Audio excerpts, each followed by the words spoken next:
There is like this huge migration towards small villages, to some unknown places. Everyone is going to Tenerife or Gran Canaria, but nobody knows about La Gomera, for example, which is beautiful, but it's just not known because it's one ferry away. I think it's now about finding these little spots with amenities and everything that you need, but still not discovered by tourists and nomads. So I think it's about finding these little hidden spots. You know that you are doing a good impact to a small village. 15 nomads that have a higher salary than the average of the city, buying good stuff, eating food everywhere, like going out for dinners. This has an impact that you can actually see. At the same time, you're getting back the culture. Today's guests are Fabio and Juls. They're best friends who actually met in a co-living space on the island of Madeira, and they decided to team up and start their own foodie pop-up co-living experience. It's called Casa Basilico, and I realized recently that the concept of co-living, it's come up quite a lot on this show. We've never actually done a deep dive on this topic. It started off as a trend.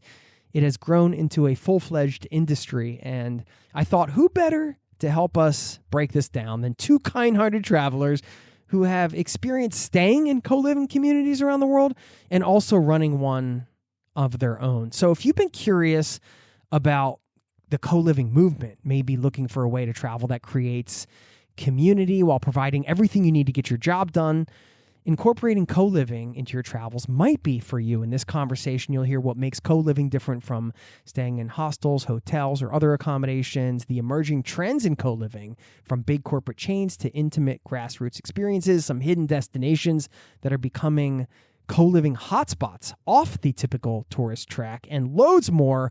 Whether you're a seasoned nomad or perhaps you're just exploring some of the possibilities of remote work with travel, this episode offers some perspectives on creating community while seeing the world through co-living. So grab your favorite beverage, strap in, thanks for being here, and welcome to the Zero to Travel podcast, my friend.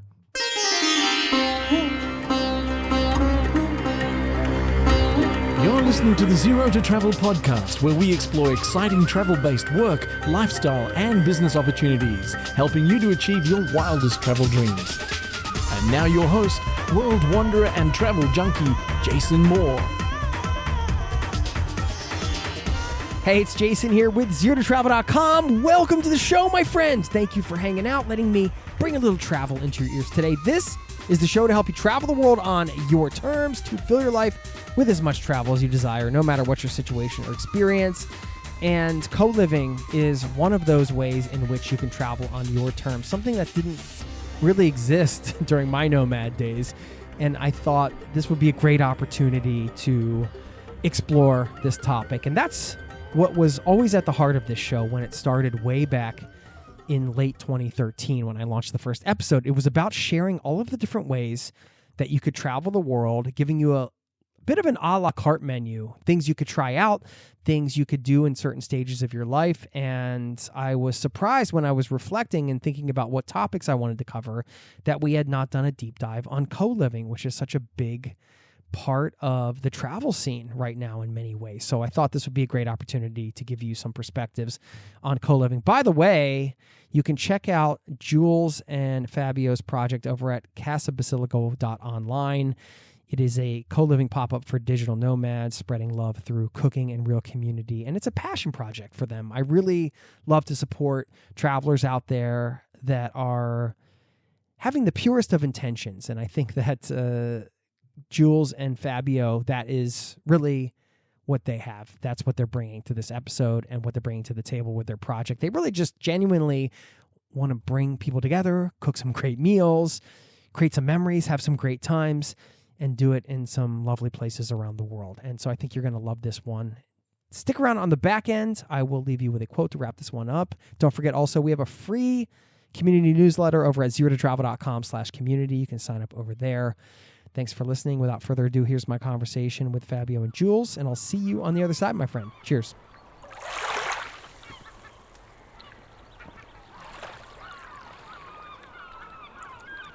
Fabio and Juls from Casa Basilico. Welcome to the Zero to Travel podcast, my friends. Got both of you here. How you doing? All good. Very well. I want to say a quick thank you because we ended up rescheduling this. I was like frantic and scrambling, and you guys were kind enough to reschedule this. So I want to just say thank you for that first. No, I got your email, full-time travelers, food lovers. You guys created a foodie pop-up co-living experience for digital nomads. And I thought, oh, this will be a really cool opportunity to actually do a bit of a deep dive on co-living, which is something that I think has come up a lot on the show, but we haven't really done a deep dive on. And I personally think I think of it as almost like a springboard to, semi-nomad or nomad life in a way. Would you agree with that?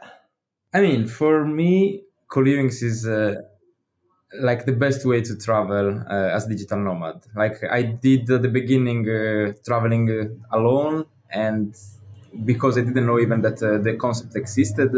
But when I found it, I was like, okay, this is exactly what I need in my life. This is exactly what gives me friends from day zero, and also a common space to use together to do stuff. And sometimes you have community managers like, that organize activities. So it's very easy for a person that has a full-time job to be already involved in a community that is doing something. So for me, it's like the best way to travel. How about you, Jules? How did you end up stumbling into the co-living world? I also were totally not familiar at the beginning with it. I used to live back in the UK, and I was sure that I'm gonna be a fashion guru working for Dior. And from one day to another, my life went upside down. And yeah, I decided that I want to travel full time and chase the sun because I was really, really upset in the rainy London. So yeah, I got this idea from a friend of mine that was a digital nomad, and he introduced me to the whole co-living life. And my first destination was Madeira. Actually, it's where we met with Fabio, and it was a co-living called Banana House, and it's one of the most stunning, beautiful places in the world. It's a house facing the ocean with beautiful 360 view, sunrise, sunset, everything is there. And yeah, I think co-livings are the sweet spot for travelers that don't want to be alone. And it's yeah, in the hotels you get that experience, like you don't feel like home, and co-livings usually are there for you to feel like home with all the setup in the house, like and people around. So it's almost maybe like living at university with your friends and sharing the house a bit. So yeah, I guess it's a sweet mix of things. Yeah. How do you define co-living specifically as opposed to, other forms of accommodations, I guess? I think this definition is kind of changing more and more. We explore the concept. So for sure, is a space with multiple rooms and some shared space where people stay for a certain amount of time. But what makes difference is this amount of time. So how long is this amount of time? And for us, we try to push people to stay at least 2 weeks or 1 month minimum, because this is the time that you need to really bond. And also another thing that really defines a co-living is like some kind of let's say encouraging the people to arrive at the same moment and leave at the same moment. So when you are there for, like, here we are for the month of February, and it's nice to know that we are going to be here for the full month, and all the people that stays with overlapping our time for like at least 2 or 3 weeks, those are the people that we can create a friendship with. So instead, if you have a co-living when everyone can come for like 1-2 days and leave, this creates more a hostel vibe where you meet the people, but you don't want to really invest your time to create a friendship. But if you know that you're going to be for 1 month with that person, you are like, okay, let's find a way to know each other better and see if we are going to become friends. And this is what happened when we met, because we stayed the entire month, and that was how we create friendship. Yeah. So yeah, the solo travel experience, kind of like coming in, you're spending maybe a handful of days with people, and then you move on. This is the mix of like a deeper relationship with your fellow travelers and more opportunities for sharing experiences together, more living, I guess. And then also there's the business side, right? Because people that are staying in co-living spaces, are they generally working for themselves or working remotely for a company or something like that? They have their work with them, or do you sometimes come across just travelers that are just traveling and just want to live with other travelers? Yeah, I think that's what makes co-living different from hostels is that usually these are people that are working full time or working for themselves. There is a bit of mix, I would say. So people with remote jobs from different countries and entrepreneurs, people working on their own projects that they want to just focus on something, building something on their own. And yeah, that's a difference between hostels or hotels and co-livings because people work, and it gives also the routine of the day because during in the morning everyone is sitting down in the co-working spaces or communal spaces to work, and then in the evening we would go and hang out together. And when you have travelers, they want to go out during the day because they have the full day to use, so the rhythm is totally different. So I would say most of the co-livings, like 99% of people would work. Maybe some people would take a few days off to enjoy the place, but mostly everyone is working. So I think that's amazing because we all have the same lifestyle. Um, This so sure. this make it very similar to the vibe of living together during university or college, where you have like this routine all together and you share this routine. But here is bigger, like because it's 10 people, 15 people, is more international, and also we are in a different stage of our life Yeah. for the age in general, and so we feel like you feel in a very different way.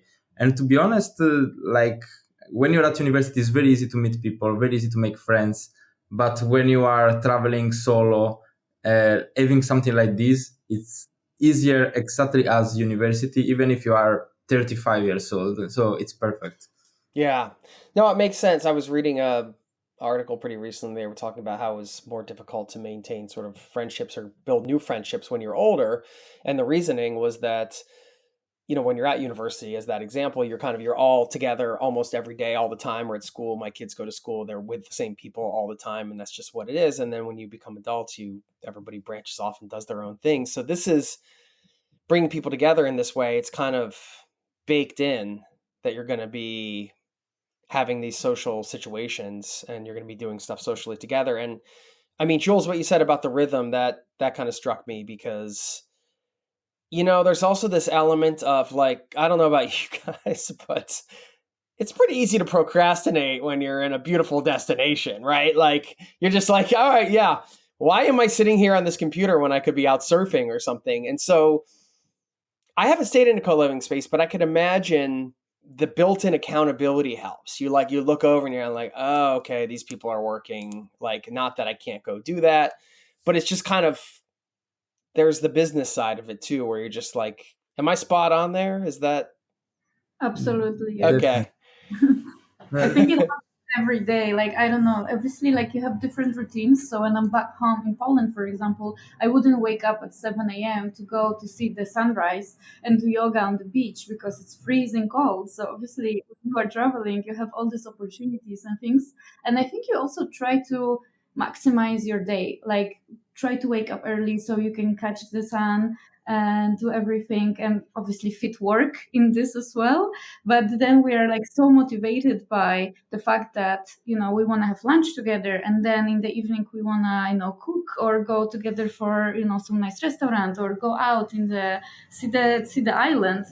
It really motivates you to work, like focus for these few hours to have things done, because afterwards you have all the things to do. So I think this is really cool. It also helps you to keep kind of a balance. Like if I was alone at home, I would be so burned out, like not recognizing what time I started and what time I'm finishing working.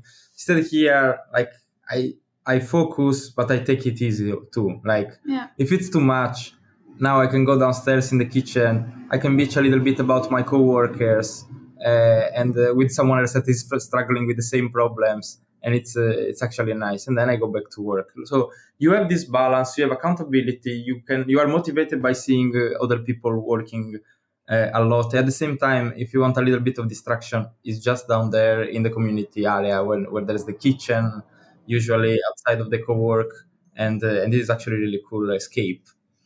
Yeah, cool. Okay, well, for you guys, I mean, how many other co-living spaces have you stayed at?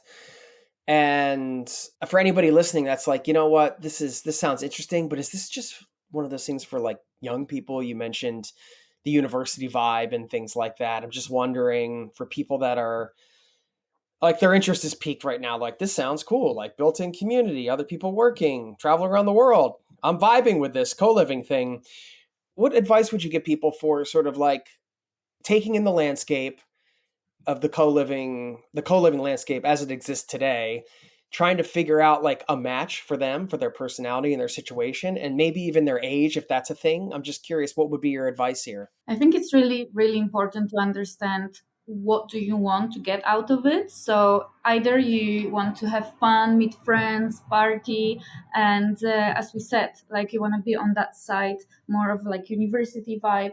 I think it's always better to look for spaces in bigger cities, look for spaces where you have already, I don't know, social media where you can see what kind of people go there, what are they posting about, what are activities they organize. Is it more oriented around, activities, and is it more hiking and nature and yoga?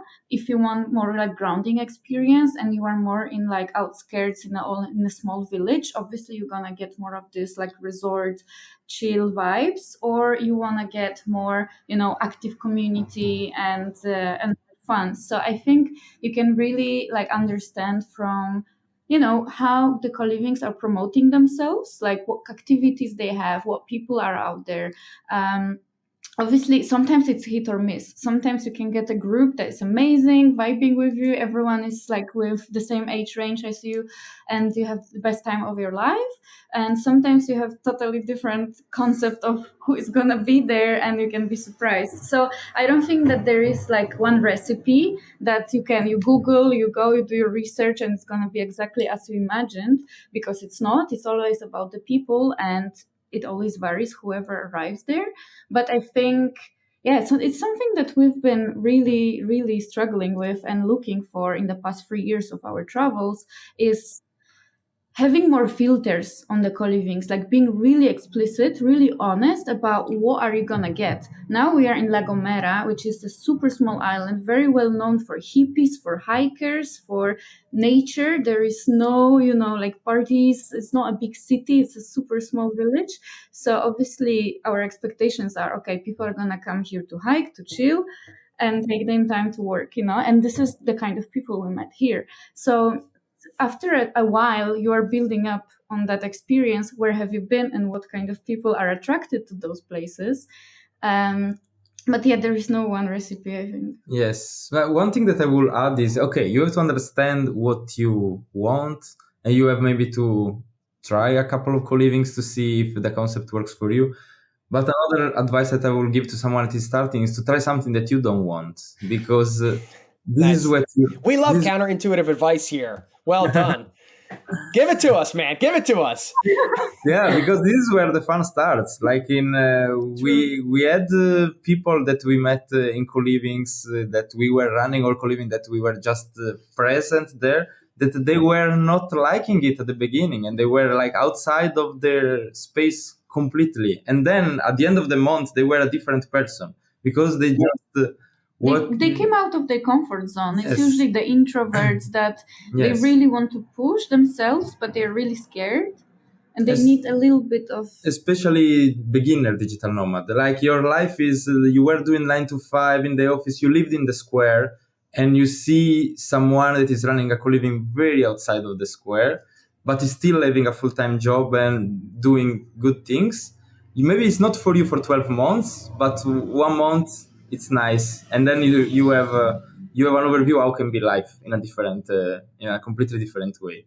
Yeah. And I mean, your advice to me means a lot. Big reason I wanted to have you guys on, because you're running these things. So you have the perspective of being the participants, but you also have the overview of bringing the people together and running the whole show. And I think that the pop-up concept is pretty unique and cool. And because, co-living to me, like there's the logistics of, okay, yeah, everybody needs a bed, and everybody needs a place to sleep, and everybody needs, Wi-Fi and all these things. But the thing is the community, right? That's the selling point. And to your point of kind of the honesty, I think, yeah, just kind of piggybacking off of what you said about doing your research and kind of feeling it out. And, Fabio, your sort of counterintuitive advice, I think works well too, because then you can't go wrong if you're just stepping in and you're like, hey, let's just see what this is about. But you have to think about the co-living company's motivation too, right? Like, is it like a bigger company? This is no offense to any of the bigger companies out there. I'm just generalizing, but is it like, hey, we need to fill these seats because we've bought this giant place and now we're trying to build this community?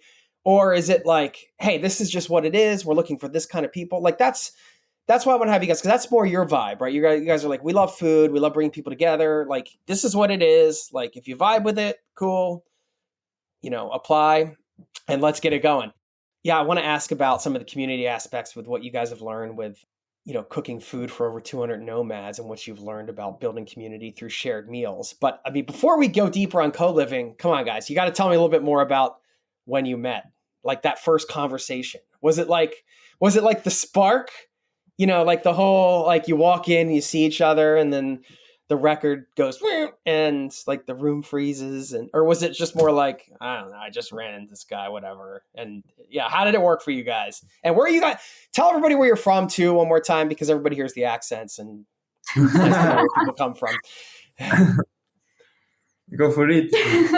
Now you guys are getting shy. They're like starting to, I don't know. I've been saying this story so many times. And, okay. All right. Well, then you have to tell us something that you haven't said about the story. Okay. So funny story is that me and Fabio are not a couple. We are best friends. And it's insane. And male or female can be. Yeah. Okay. All right. I assumed you guys were a couple. My bad.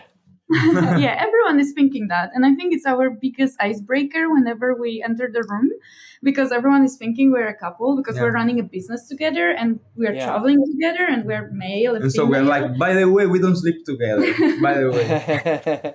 So that's the first. Oh, that's cool though. Yeah. Yeah, I think that's what makes this project so amazing, because through the friendship, obviously we have ups and downs, but we don't have all the hassle of romantic drama between us. We're just always supporting each other. But how we met, so basically 2.5 years ago, we were in Madeira, as I mentioned, in the most beautiful island on the planet. And you like it there? We love it there. Yes. It's a place to retire, to spend your whole life. Because they had a big initiative to bring digital nomads there. And was that the time when they had like a year-long program or something? Is that when you were there? Yeah, so there was a digital nomad startup in Madeira, in a very small village called Ponta do Sol. That was like a perfect place to launch it, because it's a super small village with a few restaurants, beautiful hotel with a view and a beach. So everything you need is there. They had a free co-working space for everyone to use. Beautiful view. So it was just a place to be. And I arrived there and I was working in a co-living as a community manager. So I was organizing things for the past few months already. And in the month of September, Fabio arrived because he was traveling already as a digital nomad, jumping from one co-living to another. And he was a few days late. So he arrived in the house where the group was already shaping. We were already friends. It was a super cool vibe. And he wanted to break the ice and he wanted to fit in. So what he did, he arrived in the kitchen with bags full of tomato sauce and spaghetti. And he decided that he's going to cook for everyone. And at the beginning, everyone was so shocked. Like, who is this guy? Why is he cooking? Why we are not paying him for it? What the hell? There were people from, I don't know, UK with the instant noodles going in the microwave. And Fabio was just, what is going on in here? I think that was the moment when we really bonded. That night, we just cooked together for 3 hours, opened a few bottles of wine, then went to the balcony and started to talk really deeply about life, about love, really a moment, really bonding moment. And the pasta was just an excuse to get everyone in the kitchen, get everyone together, start conversations. And since then, we've been doing it for the whole month, 2-3 times a day, cooking together, everyone, the whole group. We were 7 people, so I think it's a cool, small group that you can really bond with. And we were all ages, all countries. Everyone was from different country. People from 22 to 42. So it was really a mix, but we bonded so well that it's incredible. Like we are still best friends with people that were there 2 years ago. Yeah, and also all these people, like everyone in the house was doing other activities as well, like going for a hike. There were the dog walking activity in Madeira, really cool stuff. And every time they were going there, they were bringing someone in. Like, oh, I met this couple from the Netherlands. Yeah, it was like word of mouth. Yeah. Yes. Yeah. And then we were doing dinners together. And so from 7, we became 15, 20. So we were fitting in this small room. We didn't have enough chairs, so we were eating, standing. Who cares? Like the whole eating is just an excuse. Like what you do is the act of being in the kitchen while cooking together. You speak with someone here, you speak with someone there, you move around, and this is very organic, very natural. It's not like many bonding activities in co-livings can feel a bit forced. I can feel that, okay, maybe this is not coming out naturally. Instead, here it's super organic. And this is something that we have in Italy by default. So for me, it was normal to see all this happening. But for many others, it wasn't. Fabio, nice move, bro. Coming in with all the food and just cooking it right up. I mean, that's like a travel hack right there for anybody listening. Like you want to just befriend everybody there, just cook a giant meal. There you go. What part of Italy did you grow up? I'm from Sardinia. Okay. Which and is Juls? actually, yeah. I'm from Poland, the north of Poland. Yeah. Okay. Cool. Whoever knew you guys would be business partners. This is what happens when you go off and travel the world. One minute you're just kind of traveling around. The next minute you're running this thing. So is this your full-time thing, doing the pop-up co-living spaces, or is it just a way to kind of bring together community, a bit of a side hustle to be sort of the organizer and take the benefits of being the point person and bringing people together? And then you run your own businesses, or? Yeah, it is a side hustle. We have our job. And also this helps to keep it real because we are not scaling at a 6-figure business. It's not that important for us because we already have a job. But this is what we would have been doing in any case, even if we wouldn't met, because that's what we like. We will continue to travel and we will continue to cook and try to be with people. In this way, is even like it's way better because we are doing it together and there's way more people involved. But at the same time, having our full-time job, if we don't burn out, keeps us to keep it real, like to not became like a business for money that probably would bring us to lose a little bit of the vibe. So we want to keep it like this. Yeah, that's amazing. I love that about you guys. So I'll just drop the URL, casabasilico.online, and we'll put it in the show notes. So if you're vibing with Juls and Fabio today, then you can check them out. Let's talk a little bit more about food. So you guys say on your website, you talk about the lifestyle and you say, thanks to our past travels around remote communities, we perfectly understand what the digital nomad life tastes like. What does it taste like? Is it a carbonara? Arrabbiata. Well, what we want to say with that, more or less, is it's still about community and food. So everywhere in all co-livings, there's always like some kind of dinner activity. It can be sometimes it's lunch where everyone cooks, or some people of the group cooks and everyone sits together at the table. Or in other co-livings, there's like some restaurant activity that people go together in a restaurant, etc. We tried all of these. It works for many people. It doesn't work for us because it's so short and it's like you sit with in a big table, speak with 3-4 people, and then it's over. It's hard that you're gonna create a friendship that you're gonna keep in touch with these people for 1 year after.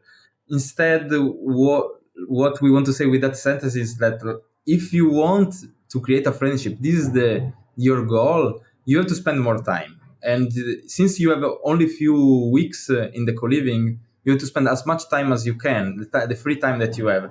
And cooking is a good activity for that. Like cooking is can be long, can be tedious. We don't know how to do it, so we're figuring out together. Sometimes we mess up completely, and so it's also And the that's fun. the beauty of it. It's also the fun of fixing it, improvising, and this keeps like bond people so much. And every time like we are doing this so much, but every time it's so surprising to see how powerful it is, and it surprises us. Like we know how surprising it is, but now we are here in a co-living. It's not our co-living. We are here to visit, and we are doing the same, and we see how much it works, and we are like, this works every time. I've seen this with my kids too, and I know it happens with other people, and it can happen with me as well. Is when you're engaged in an activity like cooking is a great one. If sometimes you open up in a different way, right? Like you don't have the pressure of like, oh, I'm sitting across from somebody and they're asking me questions, and we have to maintain eye contact and all this. It's just like a different, like if you're kind of doing things and you're occupied, sometimes you feel more comfortable, like maybe being a little more vulnerable in some ways. Do you find that? Yeah, Yes. absolutely. That's part of the concept.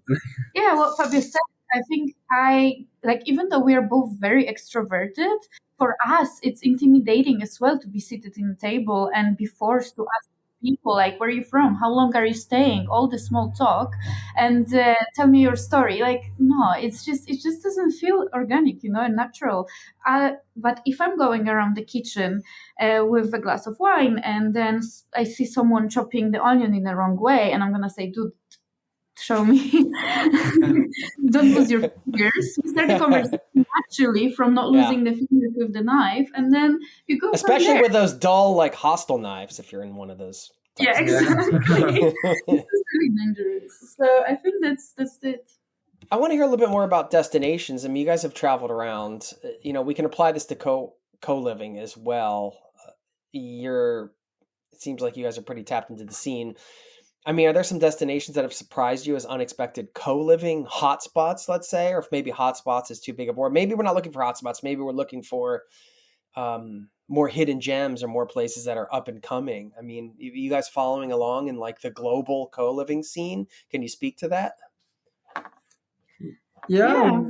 So during those trips, of course, we saw a lot of places, but we have so many people that are connected to us, like friends that we met in other co-livings, that they are seeing some stuff somewhere else, and we are always texting to have feedback, to understand what's going on. So the interesting thing, so for Europe, I think what people look is good weather during winter. So there's always this huge wave for the Canary Islands. And now maybe they are too busy. In the past 3 years, it changed. So I started in the Canaries 4 years ago, but now it's a different place. That's why also we are traveling in this island, because it's very unknown. And I think for the Europe, it's all about, as you said, finding the little gems, because obviously, where are all the tourists? They're in Lisbon, in Barcelona. Obviously, these are like places like go to for tourists, but nomads want to escape it. They want to be in places where they can connect with locals, when they can get better prices. So I think there is like this huge migration towards small villages, some unknown places. Like Fabio said, we have Canary Islands. Everyone is going to Tenerife or Gran Canaria, but nobody knows about La Gomera, for example, which is beautiful and as stunning as the other islands, but it's just not known because it's one ferry away, and people just like tourists didn't arrive here. And I think it's now about finding these little spots that are similar to what we know, with amenities and everything that you need, like good internet and stuff, but still not discovered by tourists and nomads as well, because nomads are also like taking over places. So before it was, I don't know, for example, Madeira became super popular. Now everyone is going there. So I think the upcoming one is Azores, because nobody knows it. It's upcoming. Then, I don't know, we went to Brazil, to a super small village in the north called Pipa. And it's a surf town, very small, very unknown. And we sold out this chapter in a few days because everyone wanted to go to the carnival in Brazil, And in the winter, they wanted to run away from Europe. And it was a place, it was in Rio de Janeiro. So it wasn't crazy expensive. It was really cheap, really affordable, but beautiful with great weather. So I think it's about finding these little hidden spots that are out there. And also another thing that works really well is to pick something small, small towns, because it's way easier to connect with the locals. When we did that in Sardinia, Sardinia doesn't have a good co-living scene yet, but it's promising place. When we did our chapter there, a lot of people that joined were like, I really want to see Sardinia. I don't know how to travel there. And Sardinia is not easy to travel if you are not with a local. And there we connected with people living there so much. Like we had the butcher, the people sending the vegetables, the people of the bar close by our house were friends, and they wanted to join Casa Basilico too. We had so much connection, and this is like the good part of it. Like you know that you are doing a good impact to a small village, because like 15 nomads that have a higher salary than the average of the city, buying good stuff, eating food everywhere, like going out for dinners. This has an impact that you can actually see. At the same time, you're getting back the culture because you can deep dive in the culture, understand it better. And this, I think, is the essence of being nomad. Like that's why we do it. Yeah. Oh, that's beautiful. I love both of those stories. I think that if you're nomadic, you're traveling long term like that, long enough where you have time to stay in a co-living space and spend a month here, a month there. Why not spend the extra travel day to get on the extra ferry or go the extra? It's just like a general travel thing. I find that if you just go a little bit further, you can get a lot more in return in some of these ways that you just described. And I think that it's interesting for me to hear that 15 people can make a big difference on a village. That's you can. then you're in a small place, right, where people aren't jaded by tourism, and you're also, I guess, doing your part as a traveler in a way to kind of mitigate the over tourism in some of the other popular spots.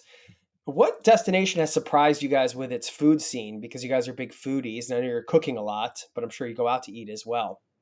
Actually, all of them somehow. I would say so. Sardinia, of course, because it was Italian food. I discovered also so much food from my island because I didn't explore it in that way before. Right. Oh, you were kind of seeing it from like an outsider.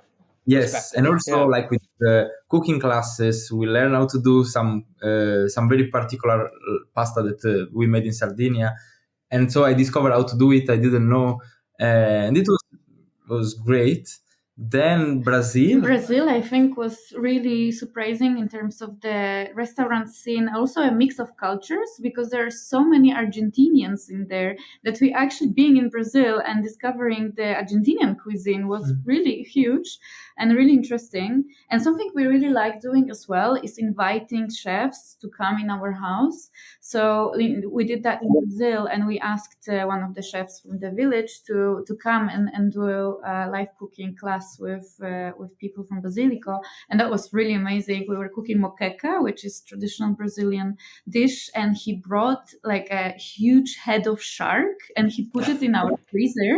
And one day I'm just going in the morning to go for my smoothie, and I see a shark face in my freezer. I was like, hey, that's fine. That's a normal Monday morning, And so there were some surprises. I love that visual, just like sleepily going over to open up the refrigerator, and there's just like a giant shark head about to bite your face off. That's great.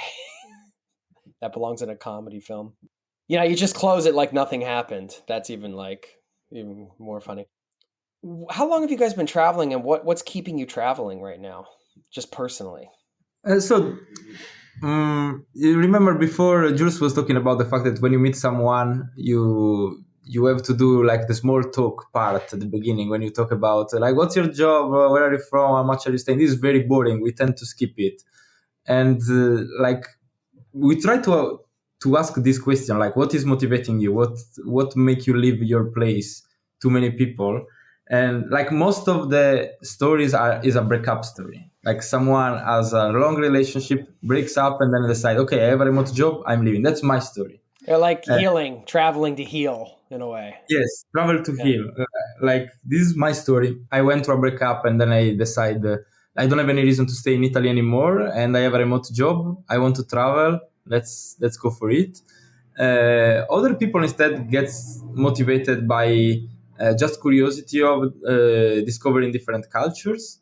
Maybe this is what motivates you. That was for me. Yeah, because so many people, like, I think there are a lot of nomads that are in their 30s and they just get burned out, like tired of their 9 to 5, going through breakups, and it's like a moment of like getting the new life, kind of like turning point. For me, it was like I started traveling when I was 22, when I already finished my job. Like I had maybe like 9 months of 9 to 5 experience, and that was enough for me. I didn't need 10 years to understand that's not for me. So I was really lucky to understand very quickly that I want to just travel.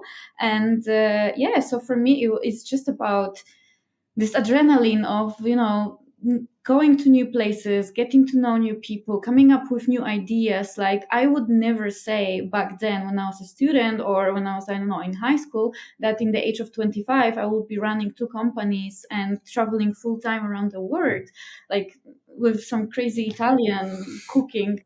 Like, no, never. So I think it's just my hunger. Some people have this gene, like travel gene, that you cannot stop. And we have quite few nomad friends that keep saying that. Yeah, I tried to settle. I tried to sit down in my hometown just to be with my friends, family. I miss them, but I cannot. Like after a month, they pack the suitcase and they have to go. And I'm the same, at least for now, that you have this craving really deeply inside you that you need to go and explore more and see more. And then it became so addictive. Yes. So addictive.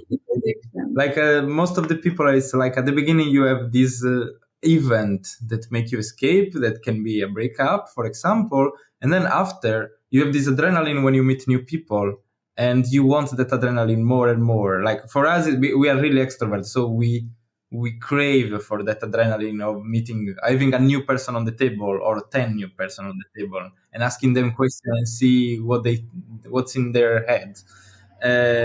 But then you like when I go back I live in Sofia. When I go back to Bulgaria and I rest for like 1 month, I'm like, man, I need to escape. I need to meet people now, and it's the adrenaline.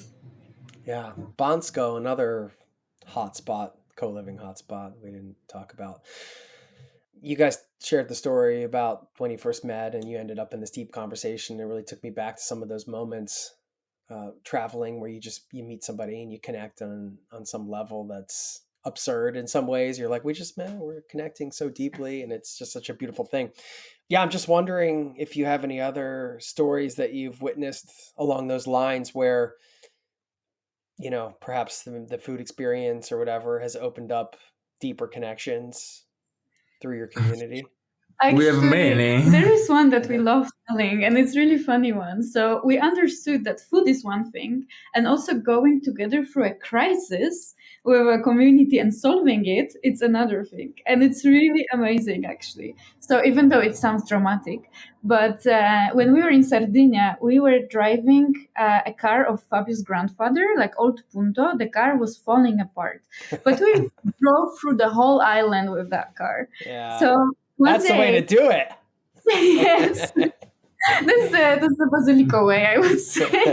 By the way, this happened during a surprise weekend. Yeah, so there's this activity that we do when we say people, look, to pack those stuff, we send a WhatsApp message with a list of stuff to put in a backpack, and you don't know where you're going to be going for 48 hours. So it's on us to decide. So they enter in a car and they don't know how long we're going to be driving, where are you going to go. It's so much fun. So we did that on the last weekend in Sardinia when we did a surprise weekend, and we were on the way for some activity, and I was driving the Punto, which was, I heard some weird noises, but then I just put the music up not to hear it, and I just continue through the highway. And at some point I just heard like this huge crack. and I have felt like something is falling. So I stopped. I pulled the car on the way, and I just saw that there is like this huge piece of the car that is on the floor, and I was like, what is going on? So I called Fabio that was in the other car, and I say, Fabio, the car is falling apart, like we cannot continue. There is a piece literally on the floor, and Fabio said, look, I cannot come back, like I'm on the highway, like there is no way. Wait there, I will try to find a way. Instead, we could cry in the car, be depressed, be worried. I was really worried because I was the only one in the car who knew that after this experience we have a helicopter booked. So we booked a surprise helicopter ride for the whole collection.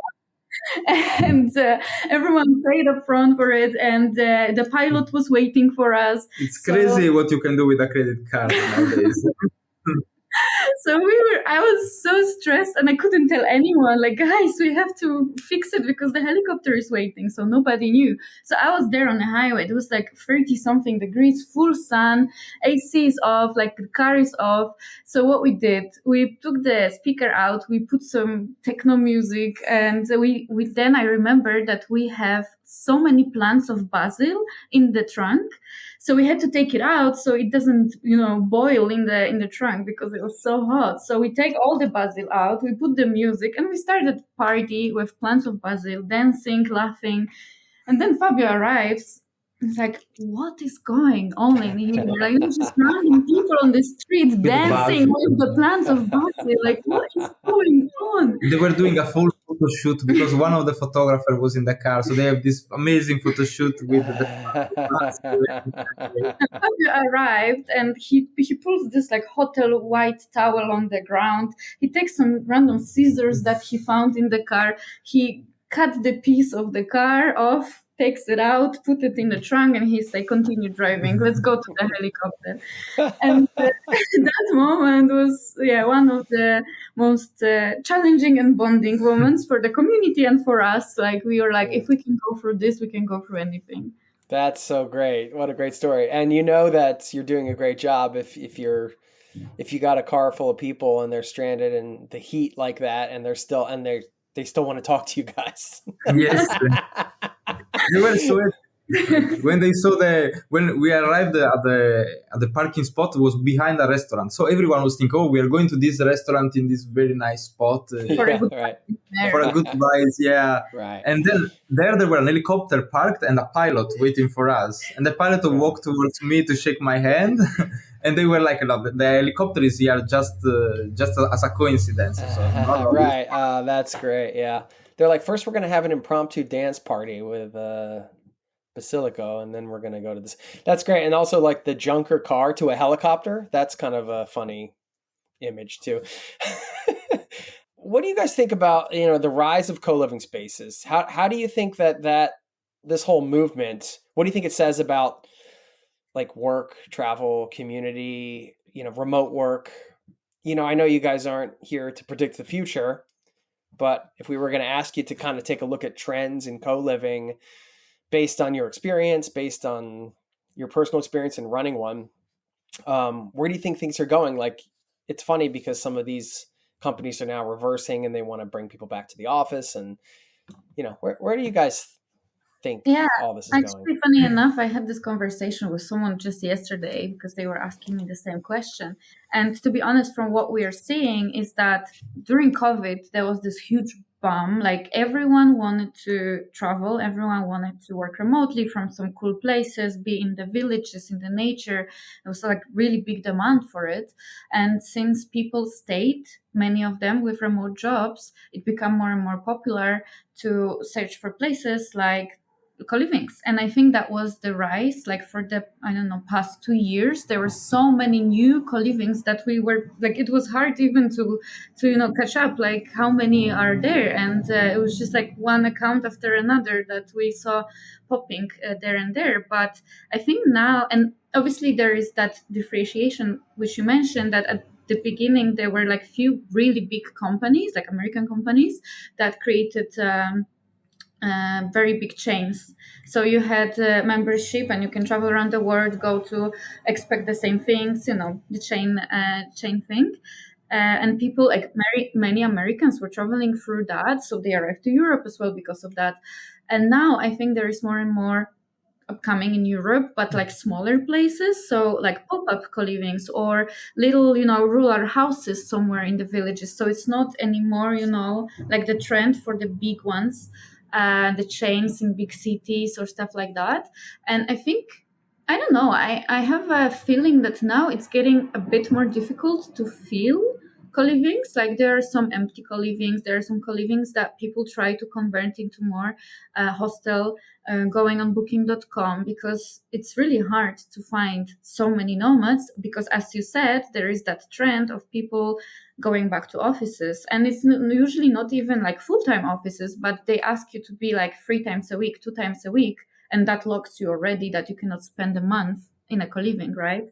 So I think that's really annoying. We also saw so many people coming for a month, and we asked them, oh, are you traveling full time? No, just once a year. So they do like allowance of 1 month per year when they can do it.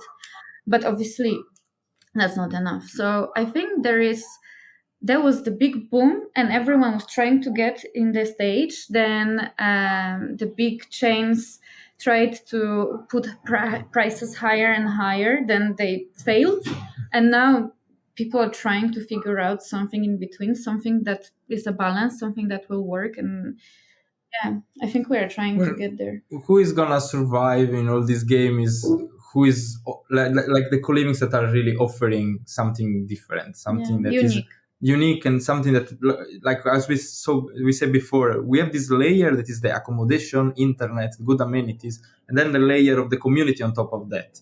And people are looking for that. Like people adapt to any kind of accommodation, but if you have a community that gives you something, it's you are fine. Like you are gonna fill the rooms without any issues, because people talk with each other, and just with word of mouth you are gonna have enough people for the entire year, and you don't have to do compromises, to do shorter staying, to go in a comparator website, and be more a hostel. So I think this works. For example, when in the place where we met, Banana House in Madeira, was like you go there because you want to meet your new friends. Like people know that, and we say to many people, please guys, go there at least 1 month.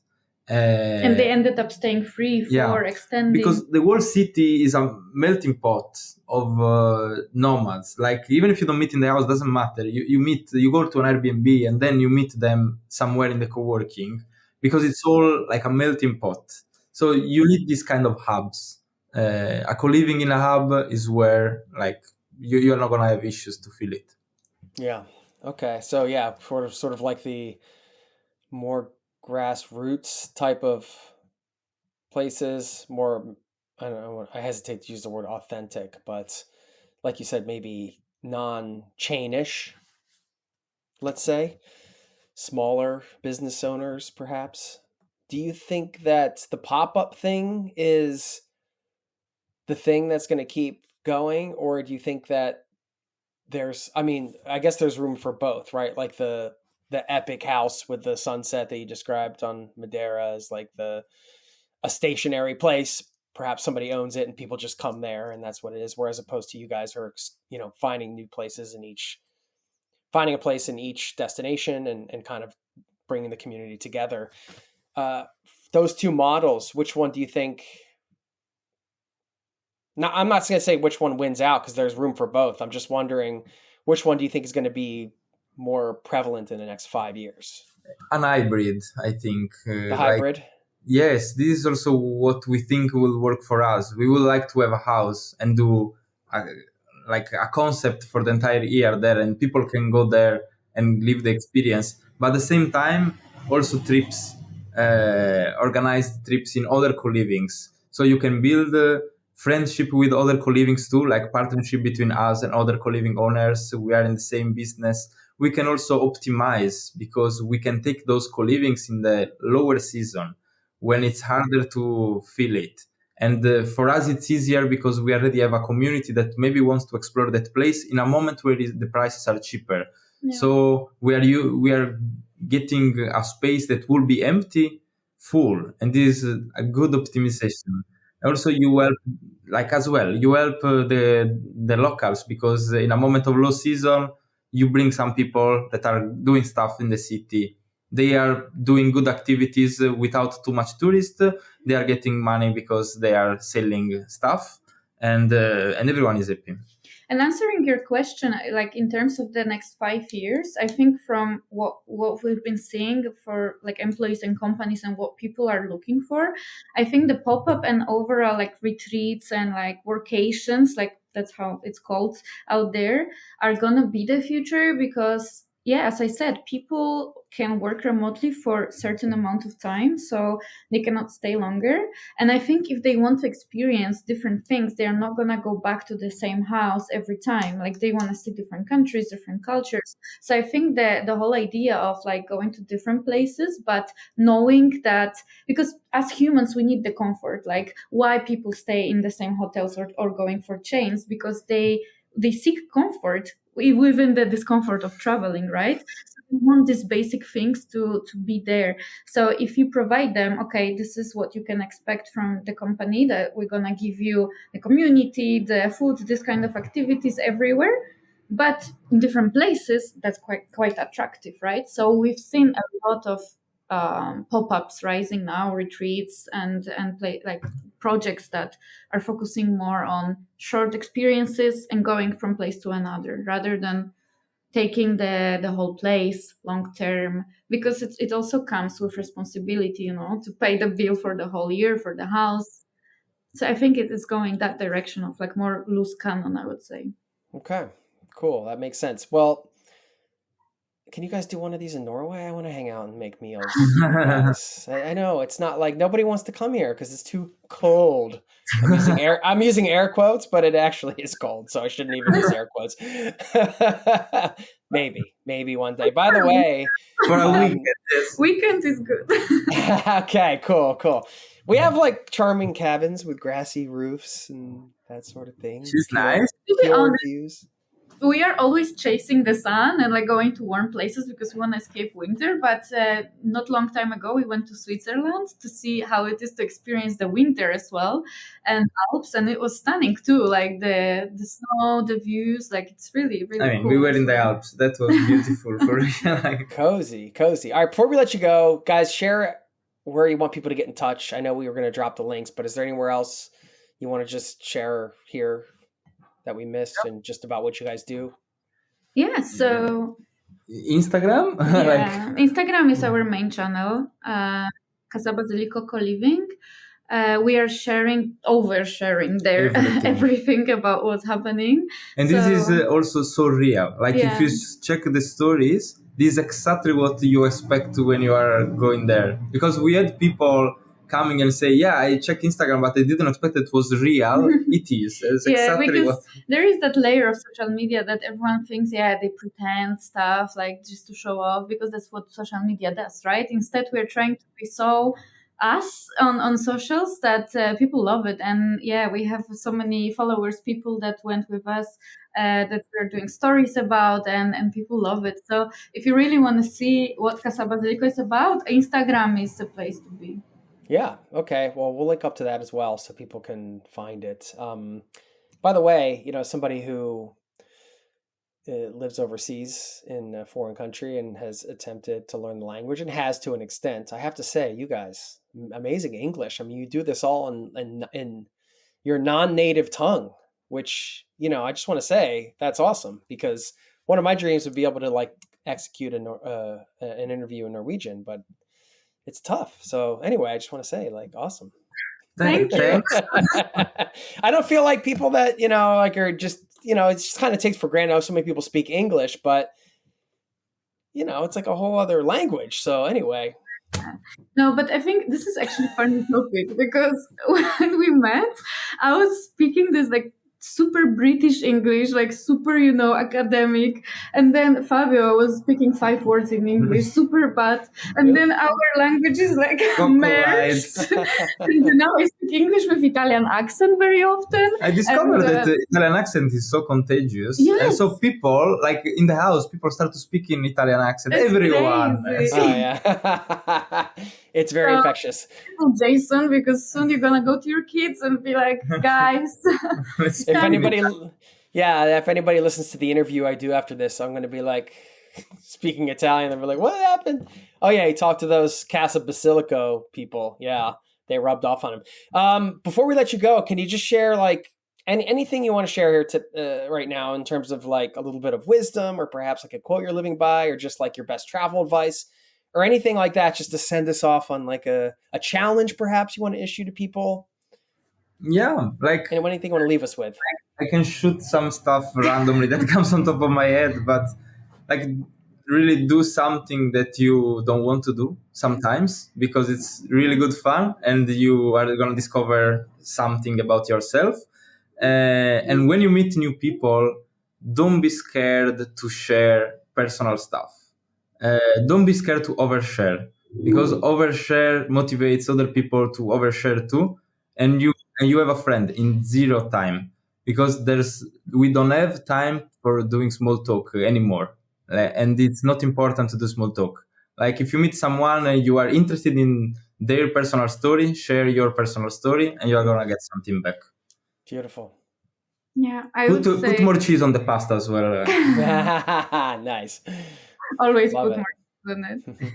No, I would say, as much as cliche it can sound, I would say live and say yes. Just say yes to things, because you never know what the outcome is going to be. And I remember I was listening to the travel podcast back in the UK when I was really, really struggling with what I want to do, where I want to be, and I was like every day just living through that hope and dream of traveling. And so many people I meet, they come and say, I'm so jealous. I wish I could have this life. And you could. The thing is that you could. If you are listening to this, if you are having these conversations with people that are already doing it and following it, it means that this hope is in you, like this idea is in you.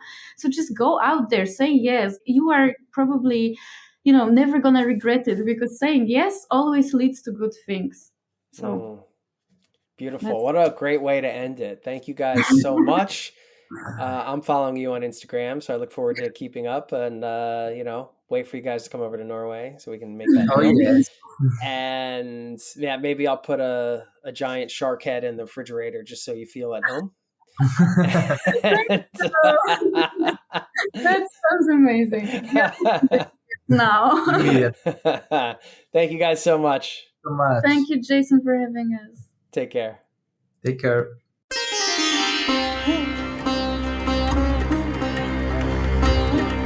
Thank you to Fabio and Juls for stopping by the show. What a pleasure it was chatting with them.